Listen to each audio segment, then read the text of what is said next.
मी सांगतो त्या पद्धतीनं जर तू उपचार नाही केला तर मी एका पक्षाचा अध्यक्ष आहे आणि त्या पद्धतीनं उपचार नाही केला तर तुझं हे उपचार केंद्र बंद करून टाकेन असं त्यांना सांगितलं. तिला वरचे कपडे काढून तो मसाज वगैरे करायला लावला आणि तो मसाज झाल्यानंतर परत थोड्या वेळाने दोघं तिघ जण आले आणि त्यांनी सांगितलं की 20,000 रुपये दे, नाहीतर तू मगाशी मसाज करतानाचा आम्ही व्हिडिओ रेकॉर्डिंग केलेला आहे तो आम्ही व्हायरल करू, अशी तिला धमकी दिली. ऍक्च्युली आमच्याकडे याच्यातल्या ज्या फिर्यादी आल्या त्यांचं एक आयुर्वेदिक उपचार केंद्र आहे. त्याच्यामध्ये 3/2/25 रोजी एक दोघं जण आले उपचार करून घेण्याच्या बहाण्याने आणि त्यांनी त्यांना सांगितलं की म्हणजे तिथं महिला मसाज करायला होत्या, त्यांना सांगितलं की आम्हाला तिळाचं तेल मसाज करून द्या वगैरे.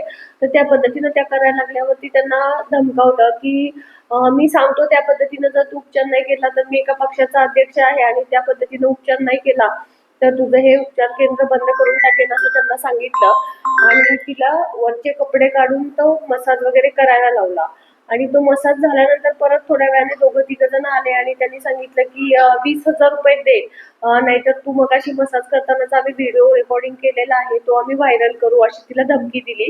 आणि त्याच्यातून त्याचबरोबर त्यांनी त्यांच्याकडे पैसे नव्हते तर त्यांच्या काउंटरमध्ये जे 800 रुपये होते ते घेऊन हे तीन जण फरार झाले होते. तर त्यानुसार त्या इस्मानविरुद्ध सहकारनगर पोलीस स्टेशनला 94/25 BNS 23च्या अंतर्गत 308/2 309/4 74 115 2 352 351 2 3 5 प्रमाणे, म्हणजे थोडक्यात जुन्या कलमानुसार 384 392 323 354 504 509 504 506 34 प्रमाणे गुन्हा दाखल करण्यात आलेला आहे.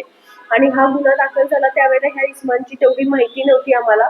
तर सीसीटीव्ही फुटेज पण मिळणं त्याच्यामध्ये अवघड होतं कारण त्या मसाज म्हणजे त्या आयुर्वेदिक उपचार केंद्रातलं सीसीटीव्ही फुटेज जे होतं ते 20 दिवसाचं, त्याच्याकडे 15 दिवसाचं स्टोरेज होतं, त्यामुळे थोडंसं हे कॉम्प्लिकेटेड मॅटर होतं. परंतु तरीही काही माहितीवरून ह्याच्यावरून आम्ही त्याची माहिती घेतली असता त्याच्यामधले जे आरोपी आहेत त्यांची आम्हाला संशयिताचे नाव आणि ठिकाणा मिळाला. तर त्यांचं नाव होतं की रोहित गुरुदत्त वाघमारे 29 वर्ष, मूळ राहणार यशोदीप चौक, चौधरी बिल्डिंग, वारजे माळवाडी, पुण्याचा होता.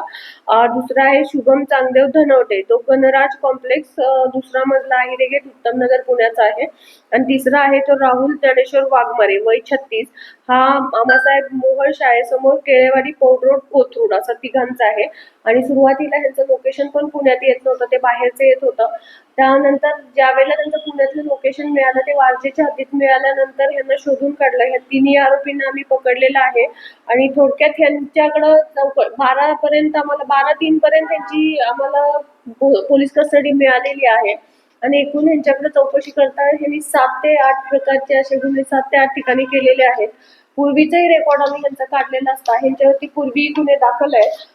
याच्यामध्ये यांच्याकडे आंबोरा बीडला 399 402 नुसार गुन्हे दाखल आहेत, पाथर्डीला 394 395 नुसार गुन्हे दाखल आहेत, वारजेला 354 452 324 323 नुसार हे ऑलरेडी 3 गुन्हे दाखल आहेत.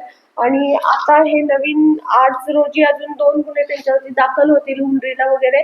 एकूणच 7 ते 8 ठिकाणी त्यांनी असा प्रकार केल्याचं कबूल केलेलं आहे. त्यामुळे आता ह्याच्यामध्ये तपास करून भविष्यात मोकासारखी कारवाई जर करता आली ह्यांच्यावरती तर त्या दृष्टीनं आमची कारवाई करण्याची तयारी आहे.